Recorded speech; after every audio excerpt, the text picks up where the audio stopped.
மூகம் கரோதி வாசாலம் பங்கும் லங்கயதே கிரிம் யத்கிருபாதமகம் வந்தே பரமானந்த மாதவம்.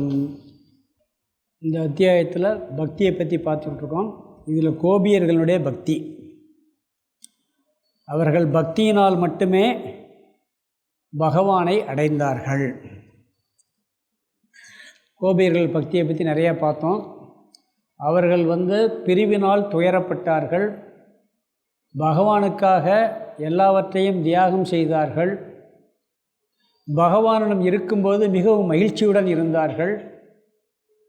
பகவான் இல்லாத நேரம் ஒரு க்ஷணப்பொழுது ஒரு கல்பமாக அவர்களுக்கு இருந்தது. பகவானுடன் இருக்கும் பொழுது நேரம் போனதே தெரியவில்லை. அப்படிப்பட்ட பக்தியுடன் அவர்கள் இருந்தார்கள். பக்தியில் தன்னை மறந்த நிலையில் அவர்கள் இருந்தார்கள். எப்படி ஒரு யோகியானவர் சமாதி நிலையில் தன் உடம்பு சரீரம் எல்லாவற்றையும் மறந்து நேரம் போவதே தெரியாமல் தியானத்தில் இருக்கிறாரோ, அப்படி இவர்கள் பக்தியில் தன் உடம்பு அபிமானத்தை விட்டு இருந்தார்கள் சொல்லி யோகிகளை பற்றி சொன்னார். உதாரணமாக, கடலுக்குள் எந்த நதி எந்த நீர் போய் சேர்ந்தாலும் கடல் மாகி விடுவது போல இவர்களிடம் எல்லா எண்ணங்களும் பகவானுடன் ஐக்கியமாகி விட்டது அப்படின்னு கடல் உதாரணத்தையும் இந்த சமாதி உதாரணத்தையும் சொன்னார். இப்போ கோபியர்களுடைய பக்தியில் அவர்கள் கிரம முக்தியை அடைகிறார்கள். அவர்களுக்கு பகவானுடைய சொரூபமெல்லாம் ஒன்றுமே புரியலை, சொரூபமெல்லாம் தெரியாது. நம்ம தத்துவத்தில் படிப்போம், கடவுள்னா யார், உலகத்தை படைத்தவர், உலகத்தை காப்பவர், அழிப்பவர், மாயையோடு சேர்ந்தவர்லாம் வருது. இந்த அத்தியாயத்தில் தத்துவம் வருது. இதே அத்தியாயத்தில் இந்த அடுத்த ஸ்லோகத்தில் உத்தவர் கேள்வி கேட்டோன்னு ஞான யோகம் போயிடும். பிறகெல்லாம் கொஞ்சம் கஷ்டமாக தான் இருக்கும் கிளாஸு. பக்தியை பற்றி பேசும்போது கொஞ்சம் ஈஸியாக இருக்கும். அடுத்த ஸ்லோகத்துலேருந்து ஞான யோகம் ஆரம்பிச்சிடும். உத்தவர் கேள்வி கேட்பார், ஞான யோகம் வந்துடும். இங்கே இவரோட பக்தி கொண்டார்கள். இவருடைய பக்தி வெளியே தெரியவில்லை அப்படிங்கிறார். அது அவர்களுக்குத்தான் தெரியும், வேறு யாருக்கும் அவருடைய பக்தியினுடைய மகிமை தெரியாது. இருந்தாலும் அவர்கள் என்னுடைய உண்மை சொரூபத்தை அவர்கள் உணர்ந்ததில்லை, கடவுளுடைய உண்மை சொரூபத்தை உணர்ந்தவில்லை. அதாவது சச்சிதானந்த சொரூபம், நிர்குண பிரம்மன் அப்படிங்கிறதெல்லாம் அவங்களுக்கு தெரியாது. ஏதோ கடவுள் அவதாரமாக வந்திருக்காருன்னு மட்டும் தெரியுமே ஒழிய உண்மை சொரூபம் அவர்களுக்கு தெரியவில்லை. யதார்த்தமாக இருந்தாங்களாம். வெகுளின்னு சொல்லுவோம் பாருங்கள், வெகுளி மாதிரி இருந்தாங்களாம். இந்த கோபியர்கள்லாம் தூய்மையான மனதை உடையவர்களாக இருந்தார்கள் சொல்கிறார் பகவான். சொல்கிறார், அவர்களுக்கு என்னுடைய உண்மையான அழியாத மாறாத பிரம்ம தத்துவத்தை எல்லாம் உணரவில்லை, நான் சச்சிதானந்த சொரூபம் என்பதையெல்லாம் உணரவில்லை, யதார்த்தமாக இருந்தார்கள். அவர்களுடைய மகிழ்ச்சி, என் மீது உள்ள பக்தி அவர்களுக்கு மட்டுமே தெரியுமே வெளியெல்லாம் பார்த்து சொல்ல முடியாது. தூய்மையான மனதை உடையவர்களாக இருந்தவர்கள். அவங்ககிட்ட ஈகோவெல்லாம் கிடையாதான். அவர்கள் அப்படிப்பட்ட மனதை உடையவர்கள் என்னுடைய மேலான பிரம்மஸ்வரூபத்தை அடைந்தார்கள்ங்கிறார்.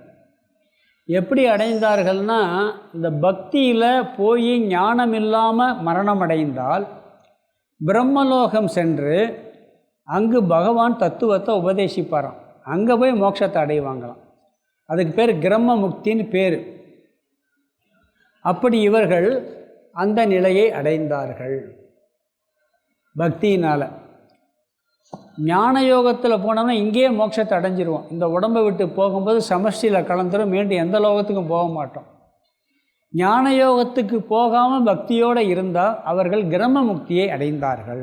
மேலே போய் ஒன்று பிரம்மலோகம் அல்லது விஷ்ணு லோகம் அல்லது சிவலோகம் வச்சுக்கிடலாம். பொதுவாக சொல்கிறது பிரம்மலோகம் போய் பிரம்மா இந்த தத்துவத்தை உபதேசிப்பார்னு சொல்லுவாங்க.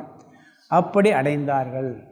அப்படி எத்தனை கோபியர்கள், ஒரு கோபியர் அண்ணா நூற்றுக்கணக்கான ஆயிரக்கணக்கான கோபியர்கள் சொல்கிறார். இதன் பொருள் என்னன்னா, நூற்றுக்கணக்கான ஆயிரக்கணக்கான எண்ணிக்கையில் அடங்காத அந்த கோபியர்கள் என் மீது பக்தி செலுத்தி என்னை அடைந்தார்கள் அப்படின்னு சொல்லி அவர்கள் மேலான கதியை அடைந்தார்கள் அப்படின்னு சொல்கிறார். சொல்லிவிட்டு அவர் என்ன சொல்கிறாருன்னா, அடுத்த ஸ்லோகத்தில் 14-15 அதை முடிக்கிறார். அதாவது இப்படிப்பட்ட பக்தி உயர்வாக இருப்பதால் நீ எல்லாவற்றையும் விட்டுவிட்டு என் மீது சரணாகதி அடைந்து விட்டால் அனைத்து பயத்தில் இருந்தும் விடுதலை அடைவாயின்னு சொல்லி உத்தவருக்கு ஒரு உபதேசம் பண்ணுறார். இந்த பக்தியினுடைய சொரூபம் இப்படிப்பட்டதாக இருப்பதால் இந்த பக்தியை நீ எல்லாவற்றையும் விட்டு விட்டுன்னு ஒரு வார்த்தை சொல்கிறார். இதில் உத்தவருக்கு ஒரு சந்தேகம் வரப்போகுது, ஒரு கேள்வி கேட்க போகிறார், ஒரு வேலையும் செய்யக்கூடாதா அப்படின்ட்டு. ஏன்னா எல்லாவற்றையும் விட்டு விட்டு பக்தியை மட்டும் பிடித்துக்கொள் அப்படிங்கிறார். விட்டு விடுன்னா மற்ற விஷயத்துக்கு அதிக முக்கியத்துவம் கொடுக்காதுன்னு அர்த்தம். அதுக்காக வேலை செய்யாமல் சாப்பிடாமல் இருக்க முடியுமா? இருக்க முடியாது. பக்திக்கு முக்கியத்துவம் கொடுத்து மற்றதுக்கு முக்கியத்துவம் கொடுக்காமல் இருந்து நீ என்னையே பிடித்து கொண்டால் அனைத்து பயத்தில் இருந்தும் விடுதலை அடைவாய் அப்படின்னு உத்தவருக்கு ஒரு உபதேசத்தை சொல்கிறார். உன்னிடம் உள்ள அன்பை, உணர்வாகிய பக்தியை என்னிடம் மட்டுமே செலுத்தினால் உனக்கு மேலான கதி கிடைக்கும், அனைத்து பயத்திலிருந்தும் விடுதலை அடைவாய். உறவினர்கள் மீது, நண்பர்கள் மீது, குழந்தைகள் மீது செலுத்தக்கூடிய அன்புக்கு பேர் பற்றுன்னு பேர். அதே அன்பை பகவான் மேலே செலுத்தினா அதுக்கு பேர் பக்தின்னு பேர். அப்படிப்பட்ட பக்தியில் நீ என்ன செய்வாய்? என்னை அடைந்து விடுவாய். உலகத்தில் நம்ம எல்லாத்தையும் அன்பு செலுத்தலாம், தப்பே கிடையாது. அன்பு செலுத்தித்தான் ஆகணும். குழந்தையாக இருக்கட்டும், பெற்றோர்களாகட்டும், உறவினர்களாக இருக்கட்டும், நண்பர்களாக இருக்கட்டும், பேர குழந்தை அன்போடு தான் இருக்கணும். ஆனால் அந்த அன்பெல்லாம் எப்படின்னா அது ஒரு நிரந்தரமானது அல்லங்கிறத புரிஞ்சுக்கிட்டு பண்ணணும். பகவான் மீது செலுத்தக்கூடிய அன்பு ஒன்று தான் நிரந்தரமானது. எவ்வளவோ உயிருக்குயிரான நண்பர்களாக இருப்பான், ஒரு நாள் பகை வந்துடுது. ரொம்ப உயிருக்குயிராக உறவுகளாக இருக்க பகை வருது. சரி, பகையே வரல, கடைசி வரைக்கும் நல்லா இருக்கணும்னு சொன்னால் ஒன்று அவங்க நம்மளை விட்டு போயிடுறாங்க, இல்லாட்டி அவங்கள விட்டு நாம் போக வேண்டியது வந்துடுது. மரணம் என்பதை தவிர்க்கவே முடியாது. மரணத்தை யாராவது நிப்பாட்ட முடியுமா? மரணத்திலிருந்து யாரும் தப்பிக்க முடியாது. ஒன்று பொருள், பதவி, பட்டம், பதவி எல்லாரும் இருக்குது, எல்லாம் பற்றோடு இருக்கும்போது ஒன்று அது நம்மளை விட்டு போயிடும், இல்லாட்டி நாம் அதை விட்டு போயிடுவோம். இதை தவிர்க்கவே முடியாது. ஆனால் பகவான் மீது பற்று வைத்தால் அந்த பக்தி உன்னை அவரிடமே கொண்டு போய் சேர்த்து விடும். ஆகவே மற்றதுக்கு கூடாதுன்னு சொல்ல, முக்கியத்துவம் கொடுக்காமல் என் மீது உள்ள பக்திக்கு நீ முக்கியத்துவம் கொடுத்தால் எல்லாவற்றிலும் இந்த விடுதலை அடைந்து நீ பயத்திலிருந்து விடுபடுவாயின்னு சொல்கிறார். அதாவது இந்த பக்தி எப்படின்னா, சாஸ்திரங்களில் எதையெல்லாம் சொல்லியிருக்கோ ரொம்ப பக்தி கூடிருச்சுன்னா அதெல்லாம் கட்டாயம் செய்யணும்னு அவசியமே இல்லை. சாஸ்திரத்தில் இப்படித்தான் பூஜை பண்ணணும், இப்படித்தான் பண்ணணும், காலையில் எழுந்திரிச்சு இத்தனை மணிக்கு பண்ணணும், இன்னும் மலர்களை போடணும், இப்படி பண்ணணும், அப்படி பண்ணணும், நிறைய விதிகள்லாம் இருக்குது. அதெல்லாம் மேலோட்டமாக பக்தி இருக்கிறதுக்கு ரைட்டு, செய்யக்கூடாதுன்னு செய்யலாம். பக்தி உச்ச நிலைக்கு போயிட்டா நீ இப்படித்தான் செய்யணும்னு விதியே கிடையாதுங்கிறார் பகவான். கண்ணப்ப நாயனார் பக்தியை விதிப்படியாக செஞ்சார், முரண்பாடாக செஞ்சார். ஒன்று கூட விதியே கிடையாது. நாம் என்ன பண்ணுவோம்? கடவுள் நம்ம சாப்பிட்ட எச்சியில் கடவுளுக்கு படைக்குமா? நம்ம தலையில் வச்ச பூவை போய் கடவுளுக்கு வைப்போமா? அவர் தலையில் பூவை வச்சு கொண்டு போகிறார், வாய்க்குள்ளே தண்ணியை வச்சுட்டு போய் அபிஷேகம் பண்ணுறார். வாயில் தண்ணியை ஊற்றிட்டு போய் அபிஷேகம் பண்ணுறார். தலையில் பூவை வச்சுட்டு போய் அந்த பூவை போய் பகவானுக்கு வைக்கிறார். காதில் தலையில் வச்சுட்டு போவாராம். அதைத்தான் எடுத்து கண்ணப்ப நாயனார் வைப்பாராம். மாமிசத்தை என்ன பண்ணுறாரு? அதை ஒவ்வொன்றா கடித்து பார்க்குறாரு. ருசியாக இருந்தால் மட்டும் கடவுளுக்கு வைக்கிறாரு, ருசி இல்லாட்டி சாப்பிட்ருவாராம். ருசியாக இல்லாததை சாப்பிட்ருவாராம். அப்படி கடித்தவொன்னே ரொம்ப ருசியாக தெரிஞ்சு எடுத்து பகவானுக்கு வச்சிடுறோம். எந்த சாஸ்திரத்தில் இருக்குது? ஒரு சாஸ்திரத்துலேயும் கிடையாது. அதுக்கு ஆரம்பத்திலே நம்ம அப்படியெல்லாம் பண்ணக்கூடாது. ரொம்ப பக்தி வந்துச்சா அதில் கவனம் இன்னைக்கு செய்ய முடியாமல் போயிடுச்சு, அப்படி ஆயிடுச்சு, இந்த பூ இப்படி போட முடியலையே, அப்படி போட முடியலையேங்கிறதெல்லாம் தேவையில்லை. பக்தி உன்னத நிலைக்கு போயிட்டோம்னு சொன்னால் அது கவிதையே கிடையாது. முதல் நாள் வச்ச பூவை மறுநாள் பகவானுக்கு வைக்கக்கூடாது, அப்படிலாம் இருக்குது. ஒரு நாள் படைச்சதை திருப்பி படைக்கக்கூடாதுன்னெலாம் இருக்குது. இதெல்லாம் பக்தி குறையாக இருக்கிறவங்களுக்கு தான். பக்தி மேலே போயிடுச்சுன்னு சொன்னால் தெரியாமல் தப்பு பண்ணாலும் அதை பகவான் ஏற்றுக்கொள்வார். நீ முறையாக செய்யணுங்கிறது கட்டாயமே இல்லை அப்படிங்கிறார். நீ இல்லறத்தில் இருக்கலாம், துறவரத்தில் இருக்கலாம். இல்லறத்தில் இருந்து தான் செய்யணும்னு இல்லை, துறவரத்தில் இருந்து தான் செய்யணும் இல்லை, எந்த ஆசிரமத்தில் இருக்கலாம், பிரம்மச்சாரியாக இருக்கலாம், வானப்பிரஸ்தனாக இருக்கலாம், இல்லறத்தில் இருக்கலாம், பக்திக்கு எந்த விதிமுறையுமே கிடையாது. நீ எந்த ஆசிரம தர்மத்தில் இருந்தாலும் நீ நல்ல பக்தி வந்துருச்சுன்னா உனக்கு எந்த விதிமுறையுமே கிடையாது அப்படிங்கிறார். அதில் இன்னொன்று சொல்கிறார், உன்னுடைய பக்திக்கு நிறைய கடமைகள் இருக்குது, அந்த கடமைகள் தடையாக இருந்தால் என்ன செய்கிறது? பக்திக்கு கடமைகள் தடையாக இருந்தால் என்ன செய்கிறது? இங்கே விட்டுட்டு வான்னு சொல்கிறார். அதை ரொம்ப முக்கியத்துவம் கொடுக்காம விட்டுட்டு பக்தி செலுத்துன்னு சொல்கிறார். இதைத்தான் உத்தவர் கேட்க போகிறார், என்ன பகவானே கடமையை செய்யின்னு ஒரு இடத்துல சொல்கிற, இங்கே கடமையெல்லாம் விட்டுட்டு பக்தி செலுத்துன்னு சொல்கிற, எல்லாவற்றையும் விட்டு விட்டு என்னிடம் சரணடைன்னு சொல்கிறார். இங்கே இது என்ன உள்டாவாக இருக்கே, நான் எதை செய்கிறது அப்படின்னு சந்தேகம் வரப்போது கேள்வி கேட்க போகிறாரு, அது பதில் சொல்ல போகிறார். பின்னாடி பார்ப்போம் அதெல்லாம். ஏன்னா கடமை நம்மளை முதல்ல பக்குவப்படுத்தும். ஆரம்பத்திலே கடமையை நான் விடக்கூடாது, நம்மளுக்கு என்ன கடமையை செஞ்சு தான் ஆகணும். ஆனால் என்ன பண்ணுவோம்னா கடமைங்கிற பேரில் தேவையில்லாமல் பொறுப்பெல்லாம் இழுத்து போட்டுக்கிறோம். இப்போ வீட்டில் குழந்தைங்கள்லாம் இருக்குது, பேரம்பேத்திகள்லாம் இருக்காங்க, அவங்களோட விளையாடுறது, அவங்கள ரசிக்கிறது தப்பே கிடையாது. அவங்கள வளர்த்து ஆளாக்குற பொறுப்பு உங்களுக்கு கிடையாது, அந்த கடமை கிடையாது. அது யாருக்கு கிடைக்க? அவங்க அப்பாவுக்கு இருக்குது. ஆனால் பேரப்பேரங்களோட கொஞ்சிறது, விளையாடுறது, நம்ம இது பண்ணுறது அதெல்லாம் தப்பு கிடையாது. அது ஒரு ஒரு ஒரு ஒரு மகிழ்ச்சி, அவ்வளவுதான். இல்லை இவங்களை வளர்க்குற பொறுப்பு எனக்குத்தான். அவங்க சொல்லுவாங்க, என் பிள்ளையை நல்லா படிக்க வச்சு உன் கடமை அப்படின்னு சொல்லி பையன் சொல்லுவான், தாத்தா. ஏன்னா அது உன் கடமை, என் கடமை இல்லை. அது நம்ம கடமை கிடையாது.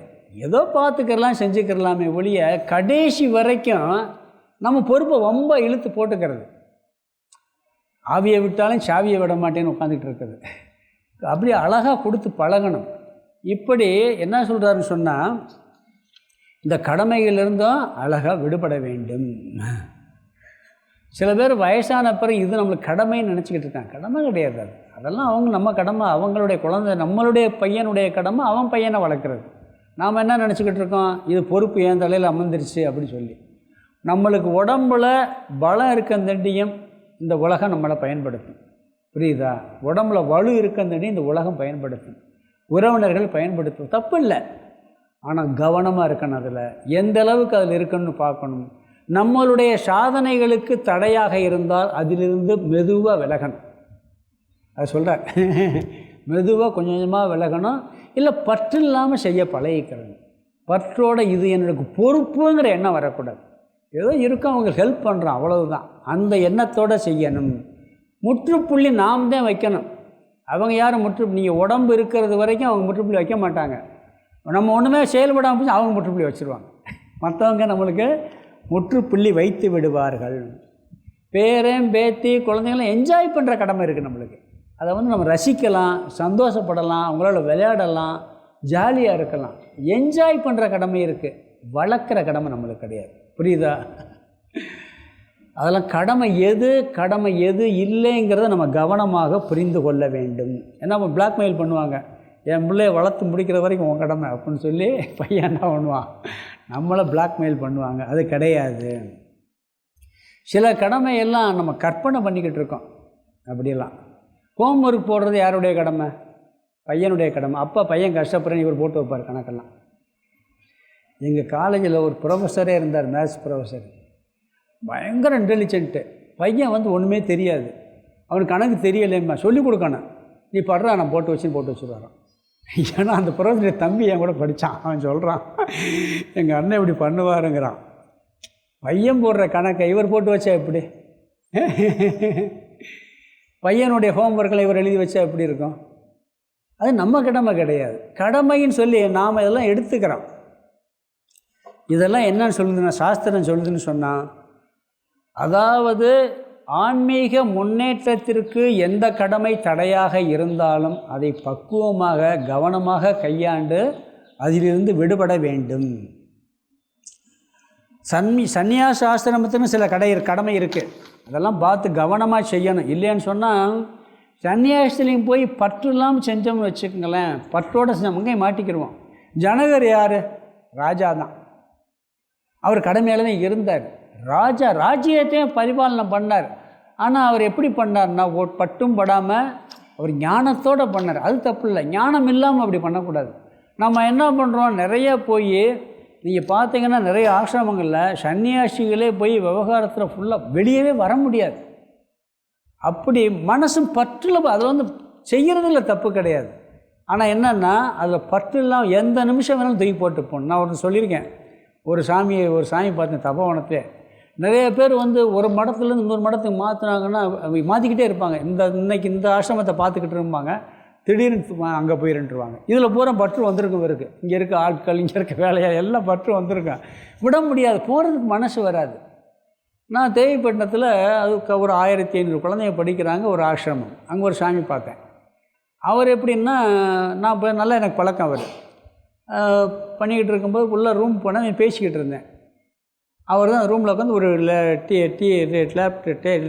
டிவி முன்னாடி உட்காந்து பார்த்துக்கிட்டு இருக்கார். அந்த ஸ்கூலில் குழந்தைங்கள்லாம் எங்கெங்கே போகுது வருது எல்லாத்தையும் பார்த்துக்கிட்டு இருக்காரு. ரூமை சுற்றி பார்த்தேன், ஒரு வேஷ்டி ஒரு துண்டு அது காஞ்சிக்கிட்டு இருந்தது. செல்ஃபெல்லாம் திறந்துருந்துச்சு, ஒரு பை மட்டும் இருந்துச்சு, வேறு ஒன்றுமே இல்லை, எதுவுமே இல்லை. இது யார் ரூம்னு கேட்டேன். என் ரூம் தான்னாரு.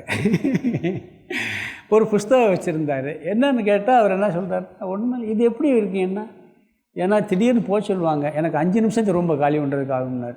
இந்த துணியை காய்கிறது நீ மடித்து வச்சுட்டு போயிடுவேன். ஒரு புஸ்தகம் வச்சுருக்கேன், ஏன்னா புஸ்தகம் கூட வச்சுக்கிற மாட்டேங்கலாம். அங்கங்கே லைப்ரரி இருக்குது, தவணை எங்கே போனாலும் புஸ்தகம் இருக்குது. இந்த புஸ்தகத்தை இங்கே கொடுத்துருப்பீங்க, இதே புஸ்தகம் அங்கே இருக்குது, அங்கே எடுத்துக்கிறேங்கிறாரு. அது கூட வச்சுக்கிறல. எப்படி இருக்காதுமாங்க, நம்மளாம் இருக்க முடியாது. ஏன்னா அந்த அளவுக்கு அந்த கடமையில் இருந்தாலும் கூட எப்படி இருக்காங்க, பற்று இல்லாமல் இருக்கிறார்கள். அதனால் என்ன சொல்கிறாருன்னு சொன்னால், சில மார்க்கம் இருக்குது. சன்னியாசி இப்போ சன்னியாசி சமைக்கக்கூடாது, இப்போ நிவர்த்தி, இப்போ எல்லாம் அப்படி வாழ முடியறதில்ல, கட்டாயம் சமைச்சு சாப்பிட வேண்டிய கட்டாயத்தில் இருக்காங்க. இதெல்லாம் சில இடங்களில் சூழ்நிலையை பார்த்து அதில் பற்றில்லாமல் இருந்து கொள்ள வேண்டும். நீ எதையெல்லாம் கேட்க நினச்சிக்கிட்டு இருக்காயோ அதை கேட்டாலும் தப்பு இல்லை, கேட்காட்டாலும் தப்பு இல்லை. நீ படிக்கணும்னு நினச்சிக்கிட்டு இருக்க, படித்தாலும் ஒன்று படிக்காட்டாலும் ஒன்று. இது வந்துருச்சுன்னு சொன்னால், பக்தி அதிகமாக வந்துவிட்டால் இதெல்லாம் என்ன சொல்கிறான்னு சொன்னால், உனக்கு ஒன்றும் கிடையாது, ஒரு விதியும் கிடையாது, ஒன்றுமே கிடையாது அப்படிங்கிறார். அனைத்தையும் தியாகம் செய்யலாம் அப்படிங்கிறார். மாம் ஏக ஏவ சரணம், என்னை ஒருவனையே சரணம் அடைவாயாகன்னு பகவான் கடைசியில் சொல்கிறார். பகவத்கீதையில் பார்த்துருப்பீங்க, 2வது அத்தியாயத்தில் 7வது சுலோகத்தில் கார்பண்ய தோஷோ பகதஸ்வ பாவன்னு சொல்லுவான். அவன் நான் உன்னை சரணடைகிறேன் யார் சொல்வா, அர்ஜுனன் சொல்லுவான். நான் உன்னை சரணடைகின்றேன், எனக்கு நீ உபதேசம் செய்வாயாகன்னு அவன் முதல்ல சொல்லுவான். கடைசியில் அவர் அத்தியாயத்தை முடிக்கும்போது என்ன சொல்வார்னா, எல்லாவற்றையும் விட்டு விட்டு என்னை சரணடைவாகன்னு சொல்கிறார். 66வது ஸ்லோகத்தில் நான் சரணடைகிறேன்னு சொல்லி உபதேசத்தை ஆரம்பிக்கிறார். கடைசியில் அவர் முடிக்கும்போது எல்லா கடமைகளையும் விட்டு விட்டு என்னிடம் சரணடைவாகன்னு சொல்கிறார். இவன் என்ன சொல்கிறான்னு தெரியுமா, எனக்கு எல்லாம் புரிஞ்சு போச்சு, அதனால் யுத்தத்துக்கு தயாராகன்னு கடமை எடுக்கிறேன். எப்படி பாரு, இவர் எல்லாத்தையும் விட்டுட்டு சரணடைன்னு சொல்கிறாரு. அவன் என்ன சொல்கிறான், புரிஞ்சு போச்சு, அதுக்கு முன்னாடி சண்டை போட மாட்டேன்பான். அப்போ எங்கே கடமையை விடணும், எந்த மனநிலையில் விடணும், அழகாக புரிஞ்சு நம்ம செயல்பட வேண்டியது. நம்ம மனசு எப்படி இருக்குது அப்படிங்கிறத பார்த்துத்தான் கடமையை விட வேண்டும். இங்கே என்ன சொல்கிறாருன்னு சொன்னால், அதாவது சாஸ்திரம் இப்படியெல்லாம் சொல்லியிருக்கு, இதெல்லாம் நான் செய்யணுங்கிற குற்ற உணர்வு பக்தி வந்துவிட்டால் தேவையில்லை. அந்த குற்ற உணர்வு நம்மளுக்கு தேவையில்லை. பாதி கடமையை வச்சுருக்கேன், பாதி கடமையை முடிக்கலை அப்படிங்கிறதெல்லாம் கிடையாது. உனக்கு எந்த நொடியில் வைராக்கியம் வருகின்றதோ அந்த நொடியில் விட்டுவிடலாம்னு சாஸ்திரமே சொல்லியிருக்கு. அதனால் விட்டுட்டு நீ பண்ணலாம். ஒரு யாகம் பண்ணுறோம், எனக்கு இந்த நல்லதெல்லாம் நடக்கணும், இதெல்லாம் பூஜையெல்லாம் பண்ணணும், ஒரு யாகம் பண்ணுறோம். அந்த யாகத்தை பாதியில் விட்டால் தோஷம், பாவம், கெட்டது வேறு நடக்கும்பாங்க கரையாக செஞ்சால். நீ வைராக்கியம் வந்துருச்சுன்னு வச்சுக்க, பக்தியில் ஏதோ பண்ணுறேன்னு வச்சுக்கலேன், பக்திக்காக நீ எல்லாத்தையும் விடணும்னா பாதியிலே விட்டு போட்டு எந்திரிச்சு போனால் எந்த தோஷமும் கிடையாது. அதை செய்யாட்டாலும் தோஷம் இல்லை, அறவரையாக செஞ்சாலும் தோஷம் கிடையாது. எப்படி பண்ணாலுமே தோஷம் இல்லை. ஒருத்தர் பாகவதம் படிச்சுக்கிட்டு இருந்தாராம், நல்லா கரெக்டாக படித்தாராம். இன்னொருத்தர் தப்பு தப்பாக படித்தாராம். அங்கே போய் பகவான் கேட்டுக்கிட்டு இருந்தாராம். சொல்கிறாங்க ஒருத்தர் தப்பு தப்பாக படிச்சுக்கிட்டு இருந்தாராம். அப்போ என்ன நீங்கள் அவர் நல்லா படிக்கிறார் அங்கே கேட்காம அங்கே போய் கேட்குறீங்கன்னா, இவர் கரெக்டாக தான் படிக்கிறாரு, அவர் வந்து தப்பு. ஏன்னா எனக்கு பகவானை தவிர ஒன்றும் தெரியலை, அதனால் தப்பு தப்பாக படிக்கிறேன்னாராம். ஆனால் அதை போய் அப்போ அங்கே தோஷம் இல்லை, ஏன்னா பக்தி அங்கே மேலிட்டு போச்சு. அதனால் பக்தியோடு நீ பண்ணுனா நீ எல்லாவற்றையும் விட்டு விடலாம், உனக்கு எந்த விதமான தோஷமெல்லாம் இல்லை அப்படிங்கிறார். எதிலிருந்தும் எப்பொழுதும் நீ விலகி கொள்ளலாம். அதாவது உனக்கு எவ்வளவு தூரம் கடமை இருக்குது அப்படிங்கிறது யாரும் வெளியிருந்து ஒரு ஆளும் நிர்ணயிக்கவே முடியாது. நம்மளுக்கு கடமை எவ்வளவு தூரம் இருக்குன்னு யார் நிர்ணயிக்கணும்? நம்ம மனசு தான் தீர்மானம் பண்ணணுங்கிறார். நீ இந்த நிமிஷம் முடிஞ்சு போச்சுன்னா முடிஞ்சு போச்சு, இல்லைன்னா இல்லை தான். பட்டினத்தாருக்கு எல்லாம் சம்பாரித்து காதற்ற ஊசியும் கடைவழி வாரான்னு பையனுடைய அது பண்ண பிறகு வைராக்கியம் வச்சு, புத்தருக்கு ஒரு குழந்தை வந்தவொன்னே கடமை இல்லைன்னு போயிட்டார். அவர் ஒரே குழந்தையோடு போயிட்டார். அவங்க மனநிலையை பொறுத்து இருக்கு. சாமிகிட்ட சென்னையில் ஒரு ரிக்ஷா தொழிலாளி, அவன் வந்து அப்படி பொறுப்போடு சொல்லிதான் அந்த வார்த்தையில் ஒரு அர்த்தம் இருந்தது. அவன் என்ன சொன்னான்னா, சாமிகிட்ட சும்மா ஒரு வருவான், சும்மா ஜாலியாக பேசிக்கிட்டு இருப்பாப்புல, சாதாரண கூலி தொழிலாளி. ஒரு சாமி மேலே ஒரு பக்தி, அதனால் வந்துட்டு போவான். என்னப்பா செஞ்சுக்கிட்டு இருக்க அப்படின்னு கேட்குறாரு சாமி. சாமி 7வது வரைக்கும் என் பையனை படிக்க வச்சு, இன்னும் அவன் பிழப்பாயன் பார்த்துக்கிற வேண்டியது, நம்மளுக்கு எதுக்கு சாமி அப்படிங்கிறார். 7வது வரைக்கும் படிக்க வச்சுட்டாரான், இவர் கடமை முடிஞ்சு வச்சான், அவன் பிழப்பாயன் பார்த்துக்கிறேன் சாமிங்கிறார். எப்படி பாருங்கள். நம்ம என்ன சொல்லுவோம், கொள்ளு பேத்திக்கு எல்கேஜி சீட்டு வீதியாக அலைவோம், போய் அண்டி எடுத்துகிட்டு போய் வாங்கிறதுக்கு. கொள்ளு பேத்திக்குன்னா கூட அவன் அப்படி சொன்ன, அவனுக்கு உண்மையிலே பற்று இருக்கா இல்லையான்னு தெரியும். அந்த வார்த்தை எப்படிப்பட்ட வார்த்தை பாருங்கள். அது மாதிரி இந்த கடமையை நிர்ணயம் பண்ணுவது நம்மளுடைய இது. இங்கே பகவான் என்ன சொல்கிறாருன்னு சொன்னால், எல்லாவற்றையும் விட்டு விட்டு என்னை சரணடைவாயாக. ஆத்மானம் சர்வதேகினாம். எப்படிப்பட்ட எண்ணெய்? எல்லா ஜீவராசிகளுக்குள்ளும் ஊடுருவிக்கக்கூடிய எண்ணெய்ங்கிற பகவான் தன்னுடைய ஒரு தத்துவத்தை சொல்கிறார். நான் வந்து ஒரு ஆளாக இல்லை, அனைத்து உயிர்களுக்குள்ளும் ஊடுருவிக்கக்கூடிய ஒரு தத்துவம், அனைத்திற்கும் ஆத்மாவாக இருக்கக்கூடிய என்னை நீ சரணடைவாயாக. கோடிக்கணக்கான ஜீவர்கள், கோடிக்கணக்கான உயிரினங்கள் இருக்குது, எல்லாவற்றுக்குள்ளும் ஊடுருவி இருக்கக்கூடிய என்னை நீ சரணடைவாயாக அப்படிங்கிறார். மாம் ஏக ஏவ சரணம், என்னை மட்டுமே சரணடைவாயாக. அப்படி சரணடைஞ்சால் உன்னை நான் காப்பாற்றுவேன்கிறார். முழுமையான சிரத்தையுடன் சரணடைந்தால் உன்னை நான் காப்பாற்றுவேன். அதாவது கஷ்டம் வரும்போது ரொம்ப சரணடைதல் வரும், பக்தி அதிகமாகும். கஷ்டம் குறைய குறைய என்னாகும்? பக்தி குறையும். சில பேருக்கெல்லாம் கஷ்டம் குறைஞ்சிச்சுன்னா பக்தி குறையும். அதனால் சில நேரங்களில் பகவான் கஷ்டத்தை கொடுத்தா கூட என்ன பண்ணணும், சோதித்து என்ன பண்ணுவார், நம்மளை மேலே கொண்டு வந்து சேர்த்துருவார். ஆனால் என்ன பண்ணணும்? முழுமையான நம்பிக்கை வேண்டும். ஒரு வசனம் இருக்குது சினிமா படம், நல்லவங்களை பகவான் ரொம்ப சோதிப்பார், கைவிட மாட்டார்னு. ரொம்ப சோதிப்பார், ஆனால் கைவிட மாட்டார்னு ஒரு வசனம் கூட இருக்குது. அதனால் என்ன சொல்கிறாருன்னா, இப்படியெல்லாம் நீ பக்தி செலுத்தா உனக்கு என்ன கிடைக்கும் அப்படிங்கிறார். எதனிடமிருந்தும் பயப்படாத மனநிலை உனக்கு கிடைக்குங்கிறார். நம்ம வாழ்க்கையில் நம்மளுடைய சம்சாரம் துக்கத்துக்கு காரணம் என்ன தெரியுமா? பயம்தான். ஒரு சின்ன நோய் வந்தால் கூட என்ன, இதனால் இப்படி ஆயிருமோ அப்படி ஆயிருமோ, உயிர் போயிருமோ, எல்லாத்துக்கும் பயம். பணம் வச்சுருந்தா பணத்தை எவனா எடுத்துருவானேன்னு பயம், பதவி இருந்தால் பதவி போயிருமோன்னு பயம், பாம்பை கண்டா பயம், பள்ளியை கண்டா பயம், கரப்பாம்பூச்சியை கண்டா பயம். எல்லாத்துலேயும் நம்மளை எரியாமல் ஒரு பயம் இருந்துக்கிட்டே இருக்குது. எனக்கு அவனை கண்டா பயம், இவனை கண்டா பயம், எல்லா பயமும் இருக்குது. இவர் என்ன சொல்கிறாருன்னு சொன்னால், சில பேருக்கு பாருங்கள் யாருமே இல்லாட்டி பயம், ஒருத்தர் கூட இல்லையன்ட்டு. இருந்தால் தான் பயப்படணும், ஏன்னா அவனால் நம்மளுக்கு இடைஞ்சல் வந்துடும். கொஞ்சம் நேரத்துக்கு நல்லா இருக்கும், அப்புறம் அவனே இடைஞ்சல் பண்ண ஆரம்பிச்சிருவான். ஒருத்தருமே இல்லைன்னு உண்மையிலே பயப்படக்கூடாது. ஆனால் என்ன பண்ணுவோம், ஒருத்தருமே இல்லையே, யாருமே இல்லையே அப்படின்னு ஒரு பயம் இருக்குது. இப்படி விதவிதமான பயம் இருக்குது. பயத்தை கண்டே பயம். இந்த பயமெல்லாம் என்ன சொல்கிறாருன்னா, போய்விடும். நல்லா ஆராய்ச்சி பண்ணி பார்த்தீங்கன்னா எல்லோரும் பயத்தில் தான் இருக்கும். ஏதாவது ஒரு பயம் இருக்கும்.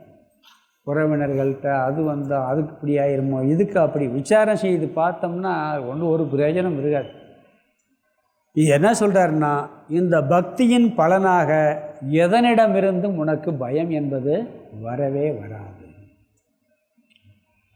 நம்ம கொஞ்சம் ஆராய்ச்சி பண்ணி பார்க்கணும். நல்ல பக்தி செலுத்தி நீங்கள் பகவான்கிட்ட நம்பிக்கை எப்படி இருக்கணும்னா, பிசிறு இல்லாத நம்பிக்கை இருக்கணும். சிரத்தைன்னா பகவான் நம்மை காப்பாற்றுவார், அவர் எல்லாத்தையும் பார்த்துக்கிடுவாருங்கிற ஒரு சில நேரம் வரும், சில நேரம் வராது. நீங்கள் பார்த்தீங்கன்னா வர்ற நேரம் நீங்கள் டெஸ்ட் பண்ணி பாருங்கள், கரெக்டாக நடந்துடும், நல்லாவே நடந்துடும். அது நம்மளுக்கு அப்போ அதை கொண்டு வரணும். அதை கொண்டு வந்துட்டோம்னு சொன்னால் எல்லா பயமும் போயிடும். நம்மளுக்கு குழந்தைக்கு அப்பா அம்மா கூட இருந்தால் பயம் இருக்குமா? இருக்காது. ஏன்னா நம்மளுக்கு கூட என்ன இருக்குது? அப்பா அம்மா இருக்காங்க. நம்மளுக்கு என்ன பண்ணுவோம்? செல்வம் இருக்குதுன்னு பயம் இல்லாமல் இருக்குது. நம்மளுக்கு பணம் இருக்குது பார்த்துக்கலான்னு, அந்த பணமே நம்மளுக்கு திருப்பி எவன் தூக்கிட்டு போயிடறான்னு பயத்தை கொடுக்கும். ரெண்டாவது, நம்மளுக்கு ஒரு பலசாலி கூட இருந்தால் எப்படி இருக்கும்? அவர் இருக்கார் பார்த்துக்கிறோன்னு பயம் இருக்கா இல்லையா? ஒரு பலசாலி நம்ம கூட இருக்கார், அப்போ என்ன பண்ணுவாங்க? சில பேர் சினிமா நடிகர் கூட இருக்கார் நினச்சிக்கிட்டு பயப்படாமல் இருக்கான். கூட வருவார், சினிமா படத்தில் எல்லாத்தையும் காப்பாற்றுவார் அவர். இங்கேயே வந்து காப்பாற்று. சின்ன குழந்தைகள் அப்படி கூட இருக்குது, ஒரு எண்ணம் இருக்குது. இப்போ எல்லாத்தையும் விட இப்போ பிரதமரே நம்மளுக்கு ரொம்ப வேண்டியவர் பக்கத்தில் இருக்கார், தெரிஞ்சவர்னு வச்சுக்கவே கொஞ்சம் தைரியம் வரும், நம்ம மேலே அன்பாக இருக்காருன்னா.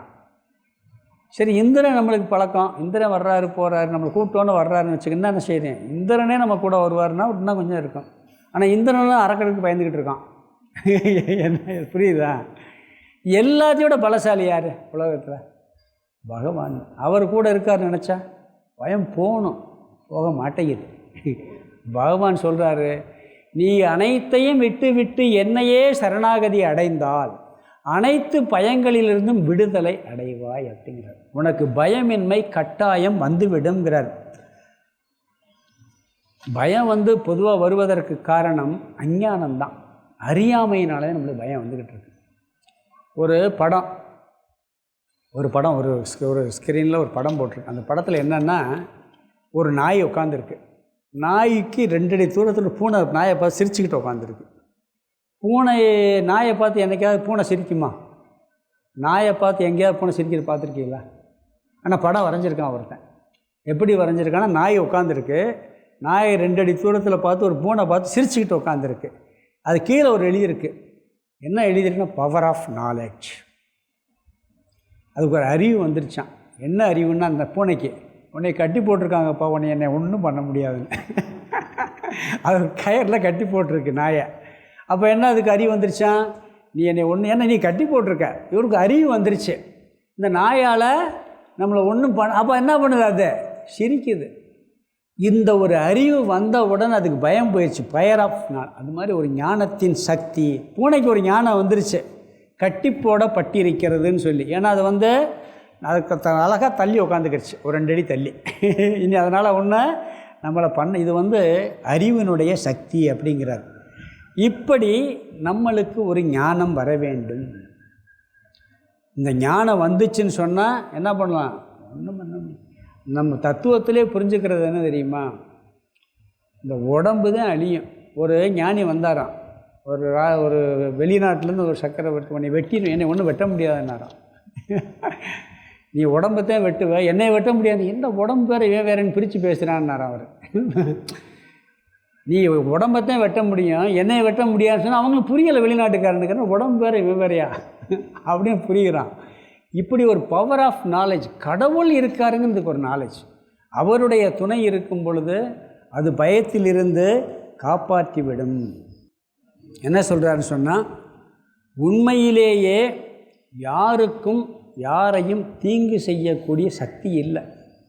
யாருக்குமே யாரையும் தீங்கு செய்யக்கூடிய சக்தி இல்லை.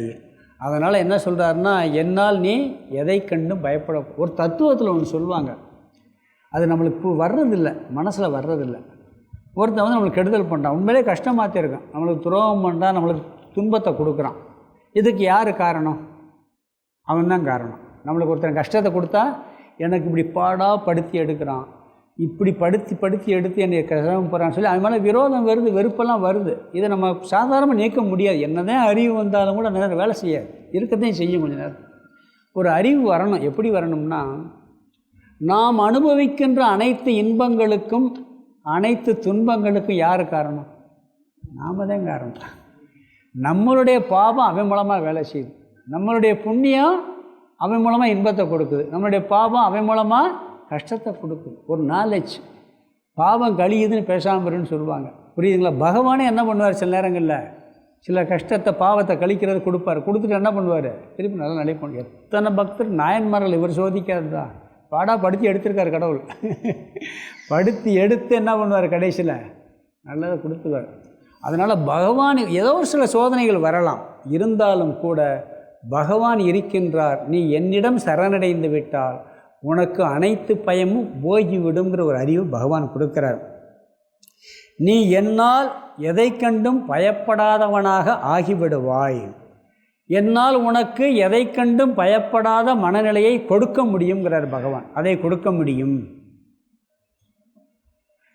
கஷ்டப்பட்டு பயமில்லாமல் வாழ்கிறதுக்கு பணம் சம்பாரித்து கடைசியில் என்ன பண்ணுது, இன்கம் டேக்ஸ்லாம் தூக்கிட்டு போடுவார். அந்த பணமே என்ன பண்ணுது, பயத்தை கொடுத்துருது.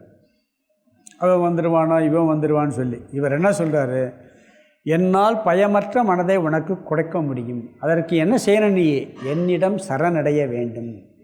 எப்படி சரணடையணும், கடமைகளை விட்டுன்ட்டார். கடமைகளை விட்டுட்டுனா எப்படி விடுறது?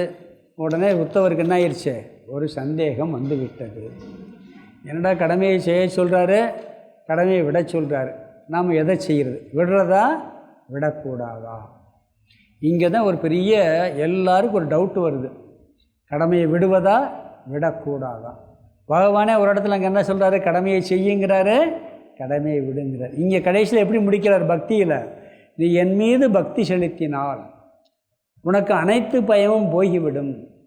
நீ எல்லாவற்றையும் விட்டு என்னிடம் சரணடைந்தால் உனக்கு நான் அபயத்தை கொடுப்பேன்.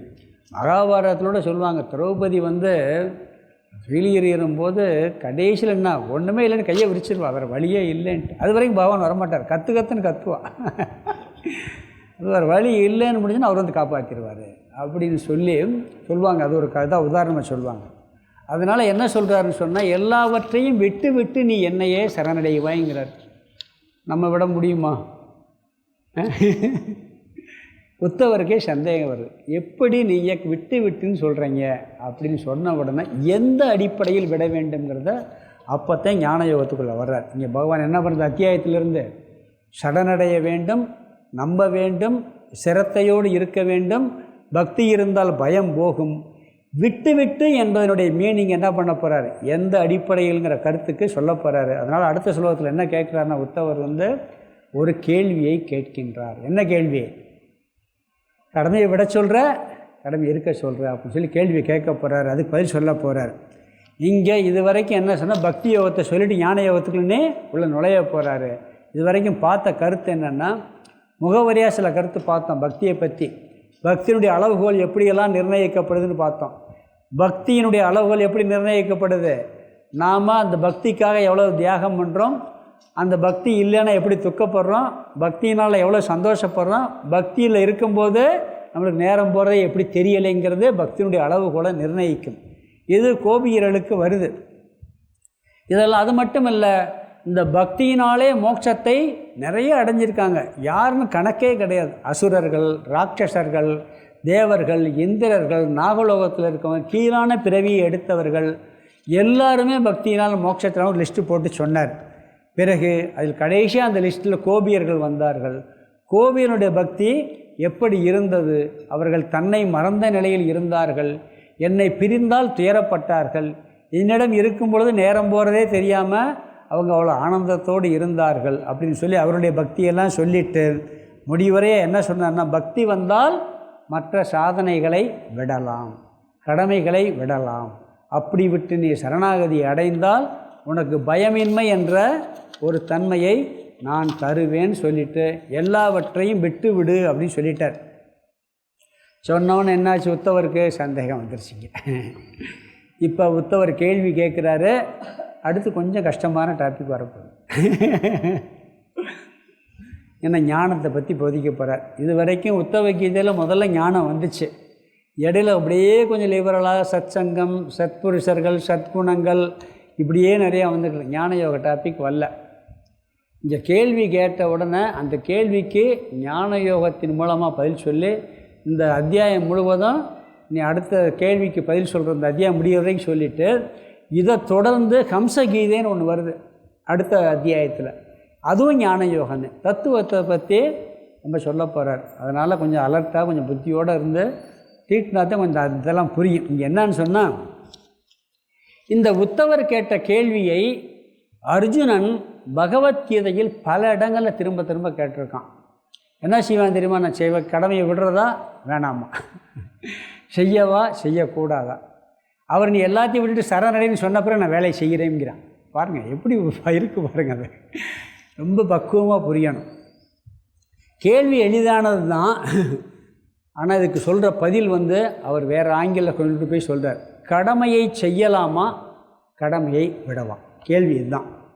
என்னுடைய கடமையை நான் செய்ய வேண்டுமா, கடமையை விட்டு விட வேண்டுமான்னு கேள்வி கேட்குறான். கடமையினால் என்ன அர்த்தம்? செய்யணும்னு அர்த்தம். கடமைன்னு என்ன அர்த்தம்? செய்ய வேண்டியதான் கடமை. இது என்னுடைய கடமைப்பா அப்படிம்பான். அப்போ என்ன அர்த்தம்? செய்யணும்னு அர்த்தம். அப்புறம் அங்கே கேள்வி என்ன, விட்டு விடலாமான்னு ஒரு கேள்வியே தப்பு இல்லையா? ஏன் கடமைன்னு சொல்லியாச்சுன்னா என்ன அர்த்தம்? செய்யணும்னு அர்த்தம். பிறகு கடமையை விட்டுடலாமான்னு கேட்குறதே தப்பு தானே. இது கடமைன்னு சொல்லியாச்சுன்னே செய்யணும்னு தான். இவர் கடமையை செய்யலாமா விடலாமான்னா என்ன இருக்குன்னு சொன்னால், ஆன்மீக முன்னேற்றத்திற்கு கடமை தடையாக இருக்கும் பொழுது அது எப்படி விடணுங்கிற சில கருத்துக்களை சொல்ல போகிறார் இங்கே. ஒரு டாக்டரு இந்த உணவுக்கு பின்னாடி இந்த மருந்தை சாப்பிட்றேன்னு சொல்கிறாரு. அப்போ என்னென்னா அதில் ஒன்றும் சந்தேகம் கிடையாது. நீங்கள் இந்த மருந்தை சாப்பிடுங்கன்னு சொன்னால் அப்போ சாப்பாடு சாப்பிடணுமா சாப்பிடக்கூடாதுன்னு சந்தேகம் வரும். இந்த மருந்தை மட்டும் சாப்பிடுங்கன்னு சொன்னால் அப்போ சாப்பிடணுமா சாப்பிடக்கூடாதா? இந்த சொல்கிற வார்த்தையிலிருந்து அவனுக்கு கேள்வி வந்துடுது. இந்த கடமையிலேயே சந்தேகம். கர்ம மார்க்கத்தில் நான் இருக்க வேண்டுமா, கர்மத்தை விட்டு வெளியே வர வேண்டுமா? இந்த கேள்வியை விதவிதமான கோணத்தில் பார்க்கலாம். செயலே மோட்சத்தை கொடுக்குமா, அல்லது ஞானமே மோட்சத்தை கொடுக்குமா? கர்மயோகமே மோட்சத்தை கொடுக்குமா, ஞான யோகமே மோட்சத்தை கொடுக்குமா? அல்லது கர்மத்திற்கு அப்பாற்பட்டு தவம், தியானம் இப்படி செஞ்சாதான் மோட்சம் கிடைக்குமா? இப்படி வேதாந்தத்தில் பார்த்தீங்கன்னா ஏகப்பட்ட கேள்வி வருது. ஏன்னா பல இடங்களில் பகவான் கடமையை செய்யுங்கிறாரு, சில இடங்களில் கடமையை விடுங்கிறார். எந்த கோணத்தில் கடமையை செய்ய சொல்கிறாரு, எந்த கோணத்தில் கடமையை விட செய்கிறாருங்கிறது நிறையா பேர் குழப்பம் வருது. இது பகவத்கீதையிலையும் இருக்குது, உத்தவ கீதையிலையும் இருக்குது. அதனால் என்ன சொல்கிறாருன்னு சொன்னால் இதுக்கு அழகாக பதில் சொல்ல போகிறார். ஏன் இங்கே சில பேர் கடமையை விடணும், சில பேரை விடக்கூடாதுன்னு சொல்கிறோம்னா, சத்துவ குணங்கிறது ரொம்ப பேருக்கு கம்மியான பேருக்கு இருக்குது. ஒரு 5% 10% பேருக்கு சத்துவ குணம் இருக்குது. மிச்சம் எல்லாருக்குமே தமோ குணமும் ரஜோகுணமும் தான் இருக்குது. ரஜோகுணம் தமோகுணம் இருக்கிறவனை பார்த்து கடமையை விடுங்கிற வார்த்தையை சொல்லவே கூடாது.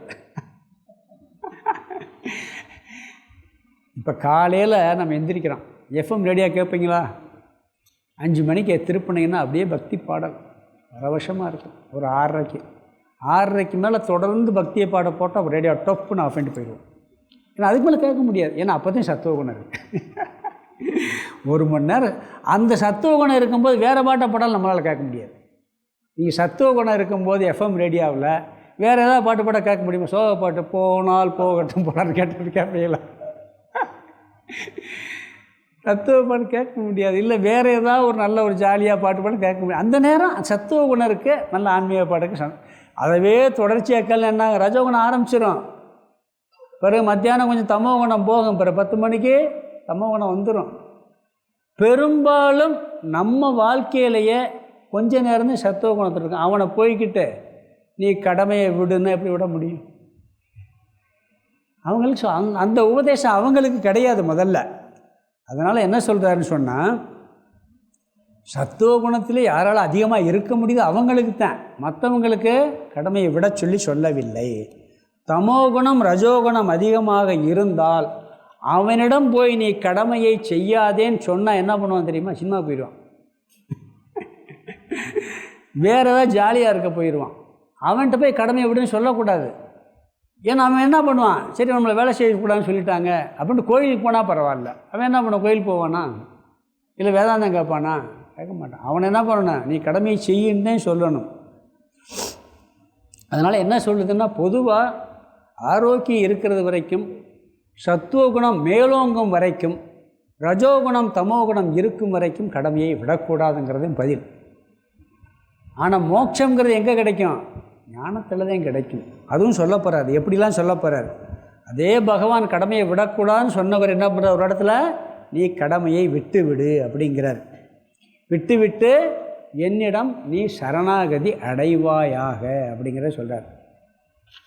அப்போ ஓரிடத்துல கடமையை விட சொல்கிறார், ஓரிடத்துல விட வேணான்னு சொல்கிறாரு.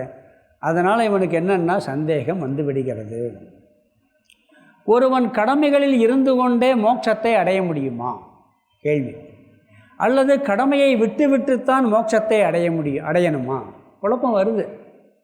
வேலை செஞ்சுக்கிட்டே இருந்தால் மோட்சத்தை அடைஞ்சிடலாமா, இல்லை விட்டாத்தான் மோட்சத்தை அடைய முடியுமா? ஏன்னா சொல்கிறாரு ஞானத்தினாலதான் மோட்சங்கிறாரு ஒரு இடத்துல. உண்மைதான், அதில் மாற்றம் கிடையாது.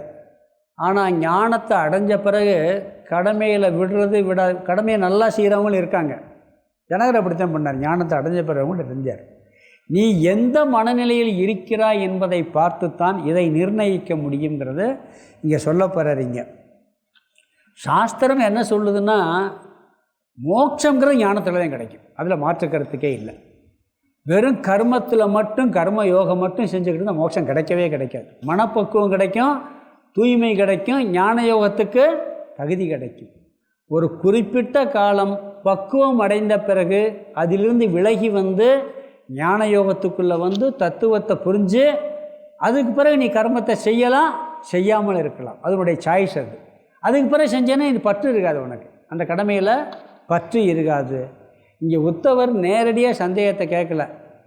இப்படியெல்லாம் சொன்னீங்க எனக்கு சந்தேகம் வருதுன்னு பொதுவாக சொல்கிறார். கடமையை விடுங்கிறீங்க, செய்யுங்கிறீங்க, என்னை எல்லாத்தையும் விட்டுட்டு சரணடைங்கிறீங்க, சில இடத்துல கடமையை செய்ய சொல்லியிருக்கீங்களே அப்படின்னு அவருக்கு சந்தேகம் வருது. இங்கே இவர் கேட்ட கேள்வி பொதுவாக எனக்கு சந்தேகம் வருதுன்னு சொல்கிறாங்க. ஆனால் இந்த கேள்வியினுடைய தாத்பரியம் கடமையை விடுவதா விடக்கூடாதா என்பது தான் நோக்கம். அந்த கேள்வி நோக்கம் சொல்லி இந்த விளக்காசிரியர்லாம் அதனுடைய கேள்வியை பார்த்து சொல்கிறாங்க. எப்படி கூப்பிட்றான்னு சொன்னால், பொதுவாக கடமையை விடுவதா கடமையை செய்வதா? யோகேஸ்வரேஸ்வரக, யோகத்திற்கெல்லாம் தலைவனாக இருக்கக்கூடிய கிருஷ்ண பரமாத்மாவே. எல்லா சாதனைகளும் சொன்னீங்க, அந்த சாதனைக்கெல்லாம் தலைவராக இருக்கக்கூடிய கிருஷ்ண பரமாத்மாவை கூப்பிட்டு, இதுவரைக்கும் நீங்கள் உபதேசமெல்லாம் நிறைய பண்ணீங்க, அந்த உபதேசத்தில் நான் கேட்டேன், ஆனால் எனக்கு சந்தேகம் போலேன்ட்டார். என்ன பண்ணிட்டார், எனக்கு பாருங்கள் 6 அத்தியாயம் 7 அத்தியாயம் வந்தாச்சு, எத்தனை உபதேசம் பண்ணியிருக்காரு. அவருக்கே போல் நம்மளுக்கு எப்படி போகும்? இந்த வேதாந்த ஆன்மீகத்தில் திருப்பி இந்த சந்தேகங்கள்லாம் வந்துக்கிட்டே இருக்கும். நீக்கப்படவில்லை, உங்களுடைய உபதேசத்தால் என்னுடைய சந்தேகம் நீக்கப்படவில்லை அப்படிங்கிறார். என்னுடைய மனதில் என்னுடைய மனதில் குழப்பம் அடைந்து விட்டது. இந்த வரைக்கும் நான் கேட்டேன், நீங்கள் என்ன நல்லா உபதேசம் பண்ணுவீங்கிற போது என்னை குழப்பி விட்டீங்கிறார். கடைசி ஒரு வார்த்தையை போட்டார், எல்லாவற்றையும் விட்டு என்னை சரணடைவாகன்னு சொல்லி குழப்பிட்டார். ஏற்கனவே செய்ய சொன்னார், இப்போ விடுன்னு சொல்கிறாரு. அதனால் நான் எந்த பாதையில் போக வேண்டும், எந்த பாதையில் போகக்கூடாது? ஒரு இடத்துக்கு போகும்போது 4 பாதை பிரிஞ்சு போச்சுன்னா சந்தேகம் வருமா வராதா? இங்கே போகிறதா, அங்கே போகிறதா, இப்படி போகிறதா, அப்படி போகிறதா, சந்தேகம் வரும். சன்னியாசிக்கு சந்தேகம் கிடையாதான், அது அவதூத சன்னியாசிக்கு. இந்த போனார்ல, அதான் சித்தன் போக்கு சிவமூர் போய்கிட்டு இருக்க சாமியார் போவாராம். 4 பக்கம் ரோடு பிரிஞ்சுன்னா என்ன பண்ணுவார், எங்கிட்ட போய் யோசிப்பாரான், கண்ணை முடிக்கிறதுன்னு தலை சுற்றுவாரான், சுற்றி பார்ப்பாரான், எந்த பாத்திரக்கும் அங்கே போயிட்டு வராங்க, வந்தவா திருப்பி. ஆனால் மற்றவங்களுக்கு அப்படி இல்லையே. சந்தேகம் வந்துச்சுன்னா கரெக்டாக தெளிவாக தெரியணும். கூகுளில் போட்டு பார்ப்போம், தப்பாக காமிச்சிருது. கூகுளில் போய் மாட்டிக்கிட்டாலாம் உண்டு. நாங்கள் சாமி கிட்ட போகும்போது 30 கிலோமீட்டர் போய் டெட் எண்டாக போச்சு ஒரு இடத்துல. கூகுளையும் பார்க்கணும், 2 வார்த்தை விசாரிக்கவும் செய்யணும். சிலர் விசாரிக்கிறேன் தப்பாக சொல்லிடுவான். அப்போ இந்த சந்தேகங்கிறது எல்லாருக்குமே நிறையா வந்துக்கிட்டு இருக்கு. இவருக்கு குழப்பம் வந்துவிட்டது. அதாவது கர்மமே மோட்சத்திற்கு மார்க்கமா, அல்லது கர்மத்தை விட்டு விட்டு ஞான யோகத்திற்கு வருவது மோட்சத்திற்கு மார்க்கமா, கர்மத்தை செய்வதா கர்மத்தை விடுவதா, கர்மயோகமே முக்தியை அடைக்க முடியுமா, கர்மயோகத்தினால் முக்தியை அடைய முடியாதா? ஏன்னா சில பேர் சொல்லுவாங்க, நீ கர்மயோகம் பண்ணிக்கிட்டே இரு உனக்கு மோட்சம் கிடச்சிடும், சொல்கிறதெல்லாம் உண்டு. நீ கடமையை செய்யப்போ உனக்கு மோட்சம் கிடச்சிடும், நீ ராம் நமச்சிவாயான்னு ஒரு வார்த்தை சொல்லு உனக்கு மோட்சம் கிடச்சிடும். நீ சொல்கிறோமா இல்லையா? இதெல்லாம் ஒரு மிகைப்படுத்தி சொல்வது. ஒன்றுமே செய்யாதவனு சொல்லிட்டா வந்துடுவான் அப்படிங்கிறதுக்காக சொல்கிறது. அதனால் என்ன சொல்கிறான்னு சொன்னால், முக்தியை அடைய வேண்டும் என்றால் நீ கொஞ்சம் கடமையிலிருந்து வந்து ஞானயோகத்துக்கு வந்தால்தான் முடியும். ஆனால் தகுதியுடன் வர வேண்டும். தகுதியுடன் தகுதி இல்லை என்றால் நீ கடமையை விடக்கூடாது. தகுதி இருந்தால் விடலாம், தகுதி இல்லை என்றால் கடமையை விடக்கூடாதுங்கிறத பதிலாக சொல்ல போகிறாரு. ஆனால் இந்த பதில் என்ன சொல்ல போகிறாருன்னு சொன்னால், எப்படி இந்த பதில் வரப்போகுதுன்னு சொன்னால், ஒரு வித்தியாசமாக சொல்கிறார் பகவான். அவர் மறைமுகமாக கேட்குறார், இவர் மறைமுகமாக சொல்லி ஒரு பெரிய தத்துவத்தை சொல்ல போகிறார். உன்னுடைய கடமை செயலுக்கெல்லாம் காரணம் சொல்லி மாயையை கொண்டு வந்து சிருஷ்டி, இந்த சிருஷ்டி எப்படி நடக்குது, சிருஷ்டி எப்படி இருந்து வந்துச்சு, அந்த சிருஷ்டியில் நீ எப்படி சிக்கியிருக்க, அந்த சிக்கினதுலேருந்து எப்படி விடுபடணும், அப்படி விடுபட்டு நீ கடமையில் இருந்தால் தப்பு இல்லைன்னு சொல்லி அழகாக கொண்டு போய் தத்துவத்தை சொல்லி சொல்ல போகிறாரு.